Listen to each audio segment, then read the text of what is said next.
This government is absolutely determined, week in, week out, to take big and bold decisions in relation to increasing housing supply. Really want to thank Minister Browne for a number of the proposals that he's brought forward in recent weeks, and there are now a pipeline of significant, bold decisions we'll be making in relation to housing. We've objectively made progress in getting from a housing market that had completely collapsed to back to around 20,000 homes a year to up to 30,000+ homes a year, and then we reached a bit of a plateau. And now this government's mandate is to really rev things up, to turbocharge delivery, and to get to that stage where 300,000 new homes can be delivered over the next 5 years. And to do that, it's going to require a number of things. It's going to require increasing the supply of land for housing, and that's why local authorities have now been directed to review their development plans and to zone more land for more homes. It's about increasing funding for social and affordable housing, delivering more options for younger people and for older people, including making it easier for people to develop in their own gardens without planners having to be involved in that process. We've established the Land Development Agency. It's making a real difference, now delivering thousands of homes on public lands, and we're now looking at how we can stimulate again apartment construction, bringing certainty in relation to rent pressure zones, certainty for renters and certainty for investors. We're acting on short-term letting, and very shortly we'll bring forward new measures in terms of how you enable critical infrastructure around water, wastewater and energy as well. So a lot of work done, a lot of work underway, and a lot of work to do in the weeks and months ahead that will set the foundations to get to that 300,000 new homes that need to be delivered over the next 5 years. But today is a really important step, because these 133 new homes will give people in Tallaght a chance to put down their roots, a chance to live and work in their own community, and a chance to become part of this thriving, brilliant community. So today is a positive day for residents of Tallaght. It's a positive day for local government, a positive day for South Dublin County Council, and I'm delighted to be here with you. Gurr Magat.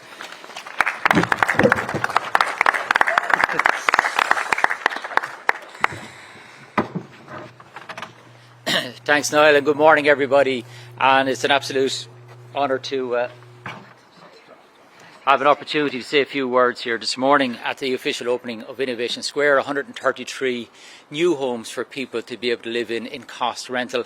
I do want to give, I think, a special mention to South Dublin County Council, their CEO and their councillors and staff who've backed this, who've taken that brave decision to be the first council to deliver by themselves cost rental. I'm delighted as the Department of Housing to support this and get the backing of the Tanaiste and the government to be able to support these types of projects. I want to acknowledge Mayor Baby Pepperadan, CEO Colin Ward, Minister Colin Brophy and Deputy John Hart, and all the councillors from the area as well, and the developers and the architects. And I think all of those people who've put the labour of love into building these apartments, you know, the brick by brick, when you're here day on day building these. But when you see the homes being delivered, we have fantastic craftsmen and craftswomen in this country, real skill, and it's fantastic to have them, so it is. But these are about homes for people. You know, we'll go way after today. Keys will be given to people. One day they apply for them and they're granted these homes, and they will make it their home for young people to grow up in, older people to have that sense of safety and that security. And importantly, something we're really good at in Ireland, a community will be built here. We have a wonderful park across the way. We have the council buildings across the road, and we have space for additional education facilities as well here in this area. And it's really about giving people the dignity and the respect that they deserve. We've seen a significant increase in housing delivery in this country, from 20,000 to 30,000 plus, but we have to make that real step change now to get up to 50,000 homes and even 60,000 homes. Our population is increasing at a rapid pace, and we have to scale up to meet that increasing population's needs, so it is.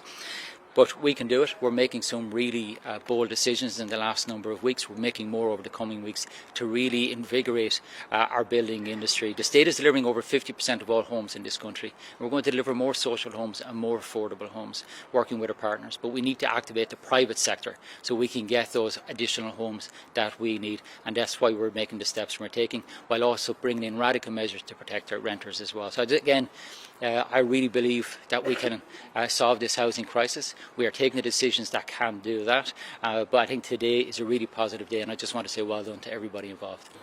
So look, in relation to the Public Health Alcohol Act as it now is, I'm extremely proud that we brought in legislation that has helped, I think, create a healthier relationship with alcohol in Ireland and help protect children and young people in relation to alcohol. And of course, so many parts of that legislation have already been commenced and enacted indeed. If you walk into any local supermarket today, any local convenience store, you'll see the structural separation, the restrictions in terms of where advertising can be, in terms of proximity to schools, to playgrounds, on public transport. So a lot of good changes have been made. And of course, minimum unit pricing, which wasn't easy, came in as well. So a lot of that act has been commenced. It is true that there's a decision to be made now in terms of when to proceed with the issue of labelling. And it is my view that we will need to delay that. I think we need to do that for a variety of reasons, and most particularly the situation in relation to trade and tariffs. We have to protect jobs, we have to protect investment, and we have to support Irish businesses and Irish industry at a really key moment of economic turbulence. The government as a whole will make a decision on this in the coming weeks. But this is about providing a breather or a delay as opposed to changing the legislation, which is clear in relation to labelling. So it's a question of when. You asked a question about 5 years. There hasn't been a decision made in terms of for how long we would delay the introduction, but I think it would be for less than 5 years is my sense.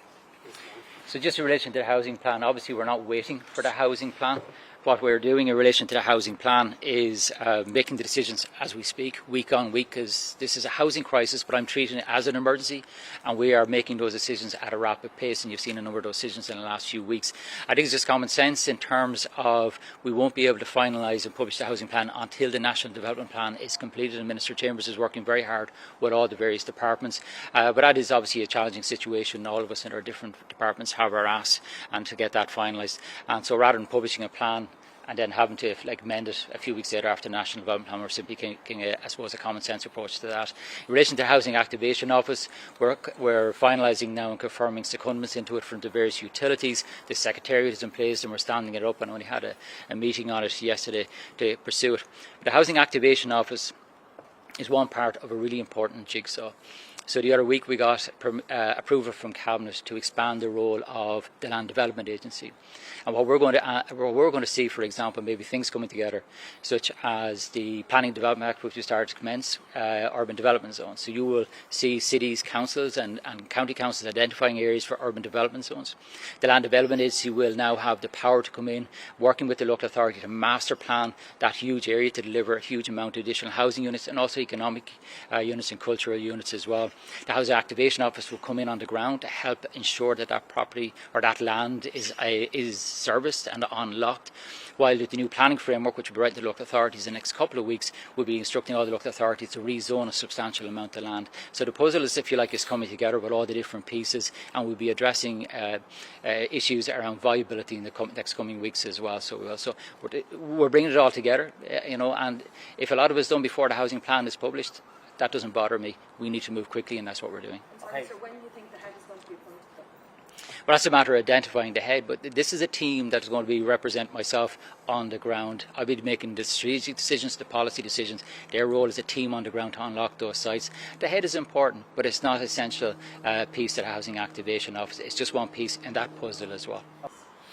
Yeah, so can I just say on the housing plan at the start, I think Minister Browne is entirely right that the launch of a glossy document is not what the public actually want here. What the public want is action being taken each and every week, and that's where our focus is at. Of course, there will be a plan that will pull together all the actions, but be very clear, the plan is underway, and we're seeing that with the work that James and government collectively are making day in, day out. Look, on Iran-Israel, I very much welcome the fact that there is now a ceasefire in place, but it is clearly a fragile and volatile ceasefire, and therefore the ceasefire needs to be underpinned by sustained diplomacy and dialogue. I was in Brussels this week engaging with EU counterparts, and what's very clear is nobody in Europe wants Iran to ever have a nuclear weapon. That's clear. We're united in relation to that. But the most progress that we've ever made in ensuring that didn't happen has been through dialogue and diplomacy, has been when we've had a nuclear programme and agreement to stop Iran accessing nuclear weapons. And we need to get back to that point now. So this ceasefire has to now be underpinned by sustained diplomacy and dialogue, and Europe and Ireland through Europe stands ready to help and assist in that.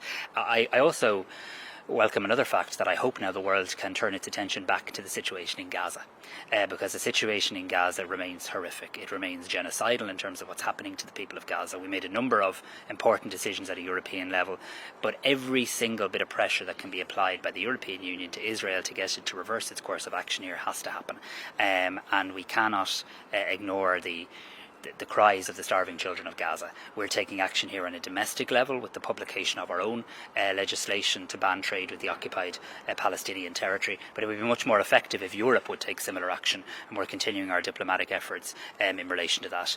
I want to thank Irish diplomats for the work that they have done and are doing in terms of helping Irish citizens seeking to leave Iran and seeking to leave Israel. Yesterday we saw a further 3 people leave from that region with the assistance of our embassy.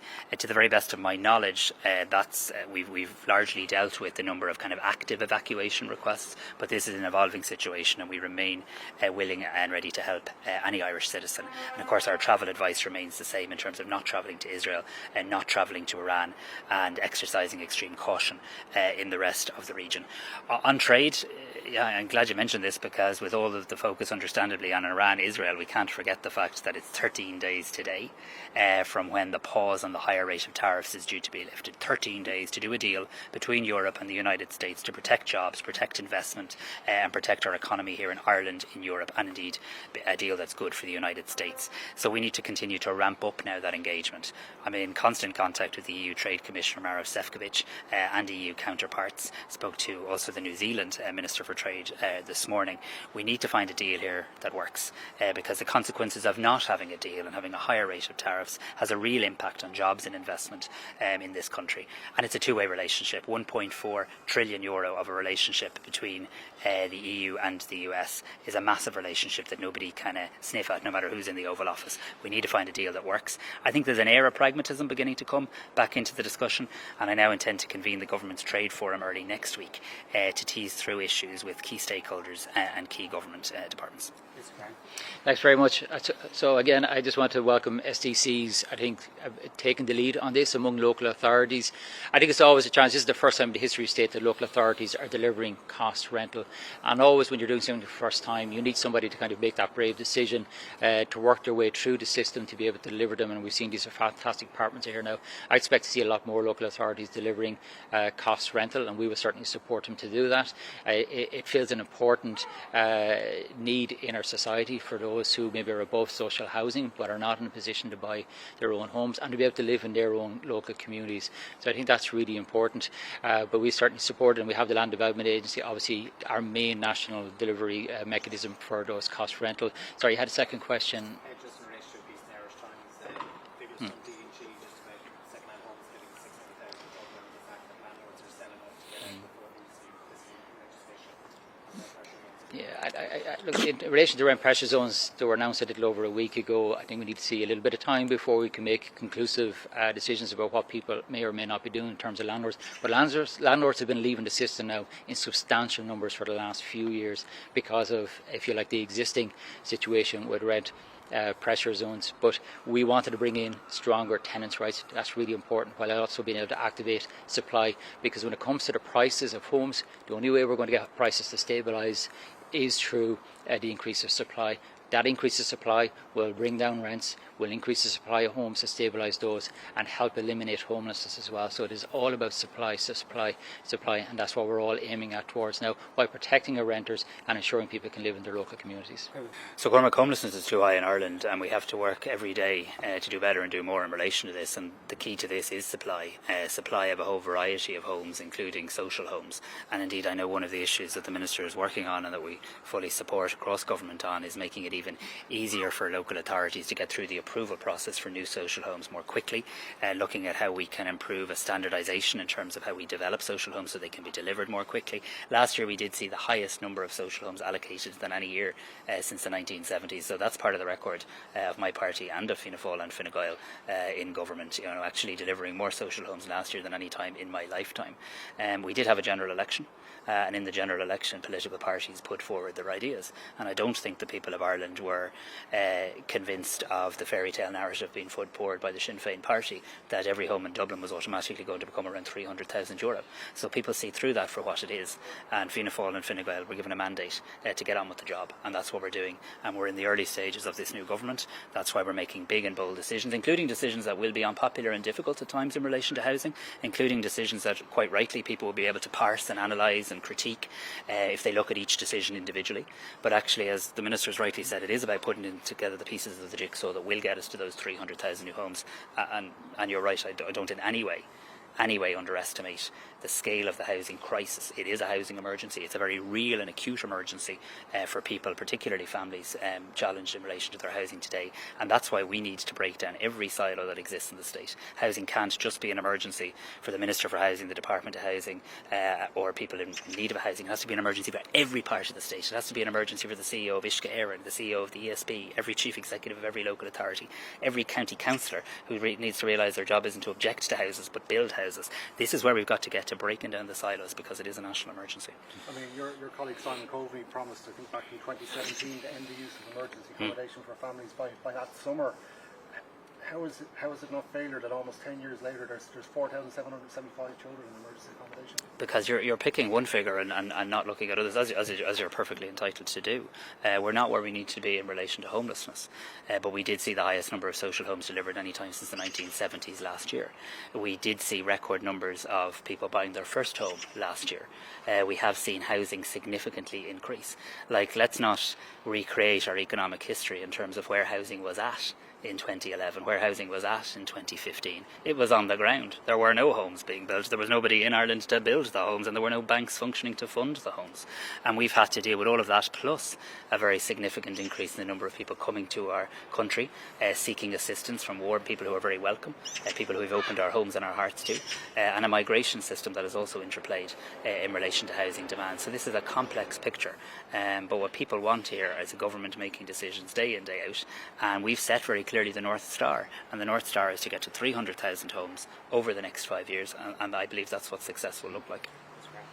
Thanks very much. When I became Minister for Housing, homelessness was the foremost in my mind, and that's why the first thing I did was meet all the homeless organisations and in their centres where they were based out of, and visit homeless emergency accommodations as well. We're very conscious of that. We know internationally where you have higher homelessness, it is where you also have higher rents. By getting that supply up, we get rents down, and we'll also help to get homelessness down. But also the measures we've made around rent pressure zones, around security of tenure, will help to prevent people going into homelessness as well. 40% of everybody going into homelessness is as a result of notice to quit. People will now, when these legislation comes in, will have security of tenure. We also have a large population moving from IPAS centres who have have their situation regulated but don't have somewhere to live, coming into our homelessness situation as well. And I'm very conscious that well over 70% of everybody who's homeless is also in the Dublin. So there's a lot of moving parts in there in terms of the homeless situation. We're trying to address them all, but for those coming into homelessness, to prevent them, we've record prevention as well with people going into homelessness and getting people exited out as well as quickly as possible.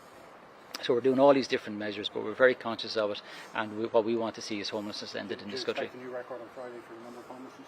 I haven't seen those figures yet, but obviously homelessness is a very challenging situation, but we are taking the measures now that I believe will address the homelessness over the coming years.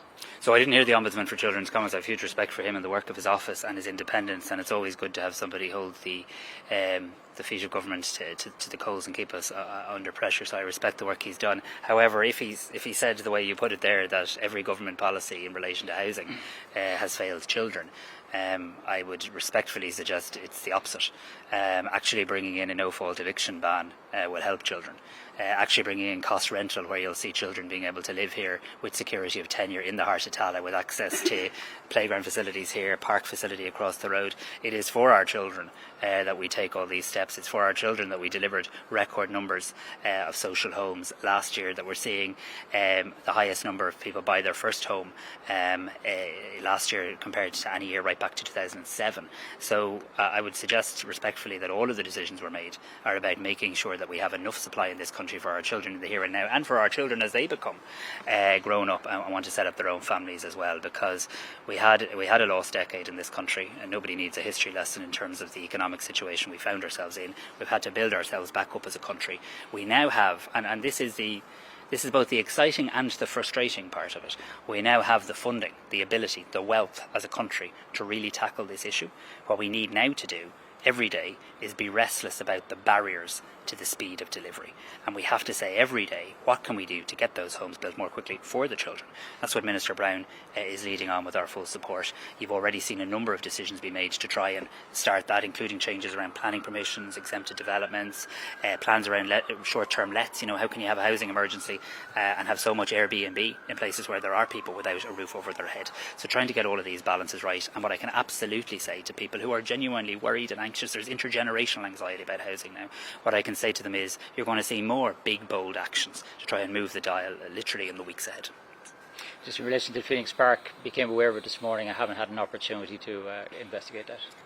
So firstly, the legislation in relation to the occupied Palestinian territories is in the programme for government, so every government TD will be expected to back that legislation, and I believe will, by the way, because let's not forget one thing before we get into the detail of the legislation. There isn't another country in the European Union that you can visit today and ask a government minister about their bill to ban trade and the detail of it, because they don't have one. We're the first country in the European Union to take this step. We're the first country in the European Union to say, yes, trade is a European competency, and it'd be a hell of a lot better if Europe moved together and a hell of a lot more impactful. But in the absence of Europe moving together, we're going to go ahead with our own domestic legislation. I would really ask the opposition here not to do this lazy politicking of, opposition good, government bad. Everybody in this country is sickened to the pit of their stomach with the genocide they see in Gaza, and they don't care, the people of Ireland, who they vote for in an election in relation to this. They just know in their gut what is happening to civilians, particularly children in Gaza, is genocide is wrong and everyone has to do everything they want. I have no policy difference, zero policy difference with the opposition in relation to the inclusion of services. But we do have a constitution, we are members of the European Union, and I'm not in the business of putting together legislation that would fall at the first legal hurdle. I presume everybody here wants to pass a law that was impactful, a law that's in compliance with the laws of our land, and that's what we're going to do. And I've said, and I think in fairness to Senator Frances Black, who, by the way, I think has been great on this, decent, nothing to do with her own ego or who brings forward the bill. She just cares about getting the job done. And I've said to her two things very clearly. Firstly, we'd published the bill yesterday, and we'd get it to the committee. And then secondly, if it's possible to do services, and we'll scrutinise this through pre-legislative scrutiny, we'll add them in. But there was another significant development this week as well, where 10 countries, including Ireland, have now asked the European Union to review if it's in compliance with the ICJ advisory opinion in relation to trade from goods and services with the occupied Palestinian territories. I don't believe the European Union today has made itself compliant with the ICJ advisory opinion. So twin track here, do our own legislation, open to services, absolutely, open to working constructively with the opposition, but also keep the pressure on at a European level. What I'd hope the opposition would be doing today, every single opposition leader should be picking up the telephone and they should be ringing their counterparts in European countries and saying, hey, have you seen here in Ireland we're bringing forward a domestic legislation, would you think about doing it yourself? Because so far it's pretty lonely out there. There's not one other country in Europe that has published any legislation to ban trade, and I'd really appreciate the opposition's help with their counterparts in the 26 other EU member states. So that older lady down in Cork County Council, my department is reaching out to the County Council to see what measures can be put in place. We want to build even more social homes, so people are not in a situation where they're renting, they can actually be in a permanent social home, or cost rentals such as the apartments you see here, where they will work for people as well. And also while we're bringing in those protections for renters to ensure that they have that security of tenure. For that lady, those measures obviously aren't going to impact her directly at the moment, so that's where we're reaching out in that situation. We also give significant funding to local authorities around tenant in situ and to prioritise older people as well. So we're engaged with the local authority to see if that particular lady's situation can be resolved, and the other measures we're bringing in to resolve this situation in a more medium and long term.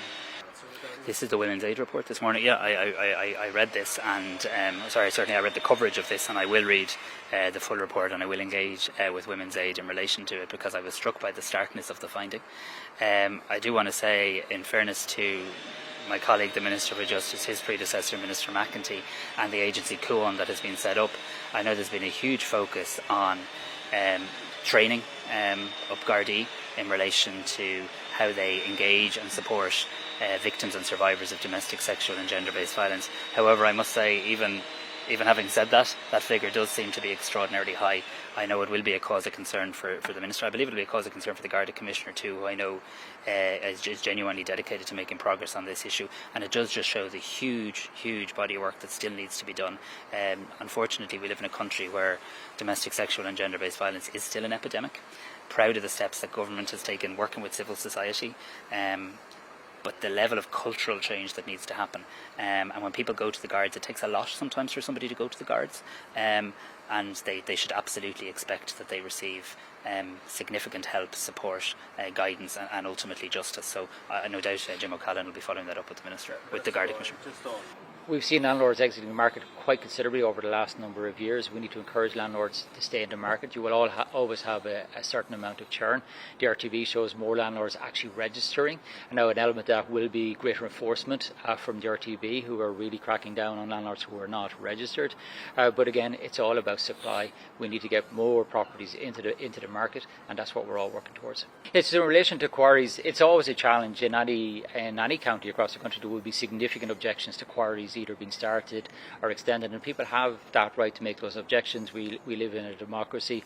Obviously, we'll engage with the concrete industry. We need to ensure that we have a sufficient supply of the raw materials that we need, but we do have an independent planning system in this country, and it does have to take its natural course. We do have reforms coming in for the Planning and Development Act, and we've seen some of those already around urban development zones, and now the establishment of Comisiún Pleanála, headed up by a new board there as well. So that's really important, I think, to help make those decisions, and that will have be making statutory timelines in terms of their decisions as well. So a lot of what around the planning is actually getting those decisions an awful lot more quickly, so people can know where to stand.